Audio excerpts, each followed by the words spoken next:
Bit unusual, 7115, that there's CW, but there is. Okay, Icom IC775DSP. Let me get off that noise for a minute. We're going to go from antenna 2 to antenna 1, which puts us over on the test set for the moment. Might be a bit better. You can still hear some bleed over from the the antenna switch on that. We'll come down to 7. We've got a tone there, of course. 700. Sorry, 7000. I was going to say I've got a tone down here at the moment. Let's have a look here. Yeah, receiving well down to point. Hang on, turn the volume up a little bit. That's down to 0.5 of microvolt. Still hearing into the noise there, so no, I'm happy. And obviously your preamp brings it up again, but attenuator takes it down. All right, pretty happy with that. That it's doing what it should do there. Let's go back to sideband. I've got to be a bit careful. I'm on the 150 watt scale of this IFR, and you'll hear this come through. It'll resolve sideband nicely, this IFR. They're beautiful for that. And you'll see this meter swing over a fair bit once I swing the power up to full, but I'm going to be a bit careful. Hello, 1, 2, oh yeah, look at that, 1, 2, 3. Okay, so that's a 150 watt scale. Let's put it back about halfway, otherwise I'm going to blow up my dummy load in this thing. 1, 2, 3, 4, 5. All right, that's about 100 watts. And turn that volume up a bit. 1, 2, 3, 4, 5. 1, 2, 1, 2, 3, 4, 5. Hello, test. 1, 2, 3, 4, 5. 1, 2, 1, 2, 1, 2, 1, 2. I actually quite like the IFR 500's resolution. It's actually better than the Motorola, which I always rave on about the Motorola's, but no, the IFR, the little 500s are very good for that, especially the 500A with its PEP meter. Big fan. All right. Look, I could go through all the different features of the Icom IC775DSP. Just a story. We thought we didn't have any left. I sold my last boxed one just recently to a very good mate of mine who's really enjoying it. And I thought, oh well, no more 775s.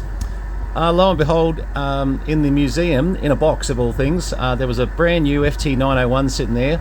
There was another box below the 901, and I thought, what the heck's that? I pulled it out, and sure enough, there's an IC775DSP I'd forgotten about sitting in there, so I thought, right, let's whip that inside.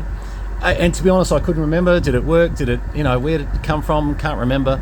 I think this one came from the US, and I did a voltage conversion when it arrived. I'm pretty sure it came out, the chap, what's his name, does all the auctions over there. I bought quite a bit of stuff from him too. Sorry, I'm forgetting the name. It's a big auction company over there. Well, sorry, it's not a big company. Sorry, he does a lot of, he's actually a real estate chap, and he does some amateur radio stuff as well. And anyway, very well known for selling a lot of estate gear.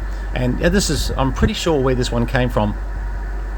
And yeah, so look, I won't say for sure, but my gut feel says that's it. Okay, so why do people like 775 DSPs? Well, it's the filtering. They're fantastic filtering. You've got quite a lot of options over here with the wide and the narrow band. It's got all the filters fitted. The DSP unit on them is fantastic. There's just so many different features that you can go through. Obviously, the dual receive is a really nice feature with for split function and doing lots of different bits and pieces. But this honestly, I'm just getting a call coming through from VK3YW. I can't answer it, Steve. Doing a video. I'm using my phone. I should have turned my phone off actually. Anyway, I'll ring him after. But these were just beautiful radios that were well fitted out. Noise banking systems that actually worked rather well, and I've had to turn off, by the way, when I go to antenna, these lights here, not the one behind it, this one that's got a bit of a Y shape to it, V shape, sorry, is terrible. It could be the plug pack coming off it, to be honest. Now this is LED here and it's fine, but when I turn this one on, I might even show you actually, because it's worth seeing what the LEDs do. It's crazy, it's terrible. So I'm going to go to the antenna, because look, you can see that it's got power, we can see that it receives, blah blah blah. So let's just turn that down a bit. Now if I come over here and turn this light on and then go up, up, up, hear that crackling sound? All this, Just swoosh, crackle, swoosh, crackle, swoosh. Hang on. All that.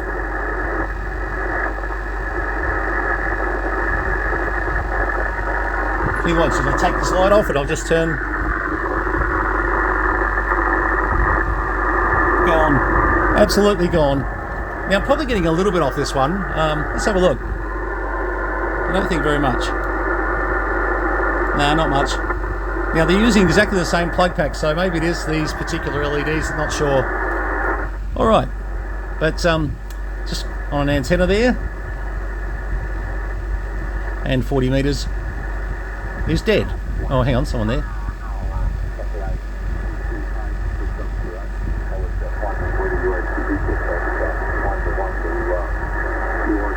Pretty down on the noise signal though, unfortunately. And the preamp just brings the noise up. Sometimes we do. And it's funny, I've just attenuated his signal. I can hear him better like that. Just a little. See if he's got someone else going to come up.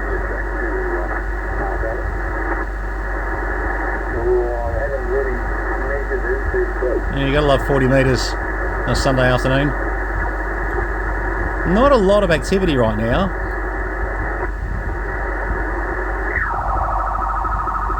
Okay. Let's go over to 10 metres.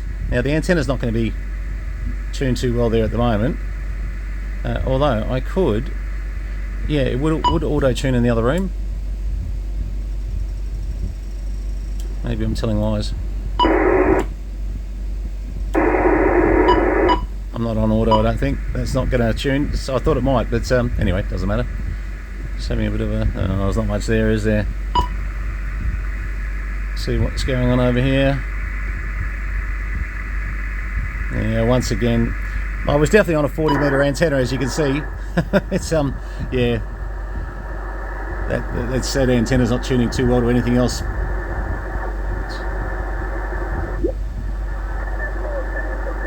Oh, okay. Oh, yeah, someone's dropping a carrier over. Someone trying to talk, are they? Or are they on AM? No. Someone's trying to chat there, and someone's dropping a bit of a heavy carrier there. Yeah, because someone's trying to talk. Don't you hate that? Oh my goodness. There's a lot of places to tune up, mate. Oh God. I have a bad feeling that's a bit intentional. No, maybe not, because now he's down. Who is it? Might not be intentional, sorry. Could have been someone who just didn't realise he was tuning up on the... because he came up a little bit down. And I think he's then realised that someone's on 7132 and... yeah, oh well, it's just accidents happen. Geez, band conditions aren't great at the moment, to be honest. Beautiful, beautiful radio, these things. This one's just going to come with the hand mic, the HM36, and obviously power cord, etc.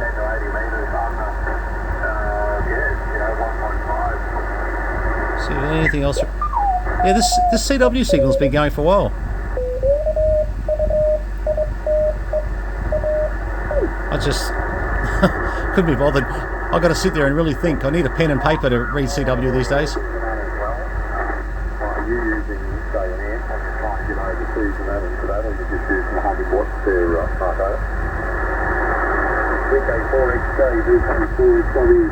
Couple of VK4s there.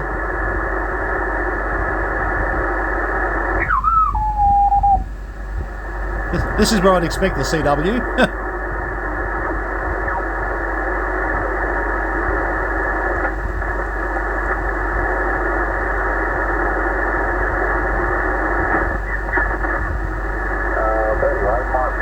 Well, a little bit of activity, but not much.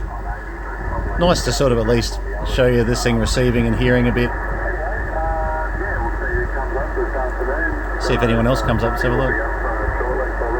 Now, I'm just using the little internal speaker on this at the moment. These things excel with the SP20 speaker. I don't know if I've got any left though. If you end up buying this radio, talk to me about SP20s. I may have one. I think I sold my last one to Roy, a good mate of mine, was here the other day. Let's see if anyone else calls in that's a little bit stronger. I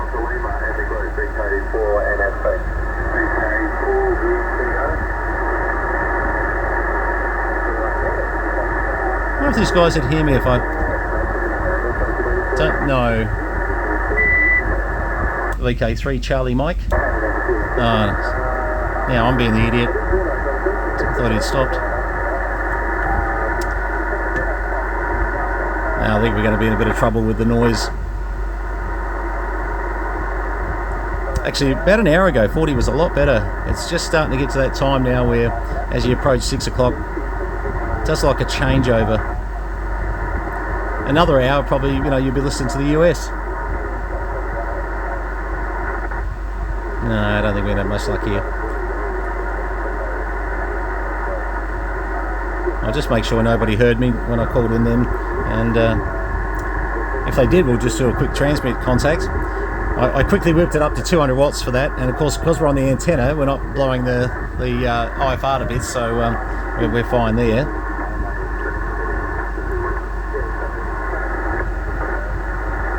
Yeah. If I'm battling to hear them, you're battling to hear them on the microphone coming into this little phone.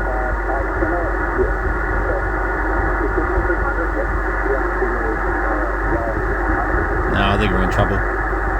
Make sure there's no one up on 7179. Sometimes we've got a few of the boys up there, down the northeast of Victoria here. All over central Victoria, actually, quite a few. No. It was worth a look.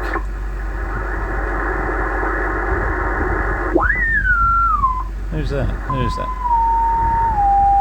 I'm just tuning up there, I think.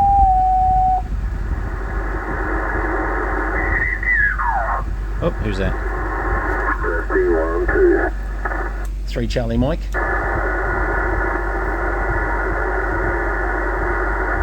Victor Kilo 3 Charlie Mike, just testing an IC775 DSP. I wonder if you're copying me at all. G'day mate, how you going? Just doing a quick video on an Icom IC775 DSP. How's things? Yeah, good mate. I just tested an 820 VK2W2W. Mate, you sounded really good, eh? Yeah, good on you, mate. Thanks. Look, you know what? You've just made the video because it's a bit noisy down here. A few VK4s, but fairly noisy. And then there's your romping in signal, so thanks, mate. Fantastic. VK4, 2, WDW, VK3 Charlie Mike. Yeah, no problem there, Brenton. I was just tuning the old girl up here. It's an old 820 and hasn't got the digital radio on it, and I'm trying to get the analog readout sort of within spec, so I was on the Kiwi HDR there and into Foster, and it was just a local contact, and I was just trying to line everything up, so I could play a bit tonight, over. Oh, good, mate. Well, you're right on 7.150.00 right now, so you couldn't get any closer to 7150, so that's well done. It's sounding good too. Love the old 820s, I tell you, good old radios. Look, I'll get finished up on this video, but thank you very much. I really appreciate the test because, it was looking a bit boring for a second. All right, mate, 73s, good luck with that 820. Oh, similar. Right on, no preamp, right on 10 over 9. Cheers, buddy. Gee, that was good just to see that. It was a bit boring, wasn't it, until that came up. The signal came up. Great to see that. All right, well, as you see, when the bands are working, when there's actually a signal to talk to, these things are just wonderful. Beautiful audio coming out of him then, that 820. 775 resolving it really well. And we're only running 2.4 kilohertz filters at the moment, not trying to wideband anything or do anything silly, just very standard operation, so it really performed well. Okay, well, I'll get out of here. One Icom IC775 DSP. Obviously, email us if you have any interest in wanting to buy a 775. We're still clearing out quite a bit of stuff, obviously. And yeah, the radio we didn't know we had, but I would put money on this as the one that came from the US. Oh, it's David somebody. Oh, it's going to come to me. Anyway, he really does some quality gear, and it didn't surprise me that this was going to work and everything's doing what it should be doing, so that's fantastic. All right, 73s to you. Please subscribe. We're trying to just knock up a few subscribers if we can. Hit that like button, all that stuff that Samantha keeps telling me to say. Had a really good reaction on one video at least. We've hit 330,000, I think, something like that. So yeah, I think from now on, every video will have on its thumbnail either a very cute looking young girl or at least a girl with cleavage or something, because I'm being a bit rude there, but I've got to say, we don't normally get views of 330,000 and climbing too. It was only, what was it, 225,000 a few days ago. It's still climbing, so I don't know what makes one video work versus another video not work. I'm not really a huge YouTube expert, but I will say thank you. There's been a lot of people that have commented on that video, and hey, it was a great day that day. That was the getting the 1959 C1 Corvette here into Tangam Balanga and doing the unloading. So who would have thought? I get views of like 500 views, not 330,000 views. That's Hayden. Hayden gets that all the time. Everything gets hundreds of thousands of views with Hayden. He does well. Bloody great channel too. All right, guys, all the best. 73s to you, and look forward to the next one. Cheers, guys.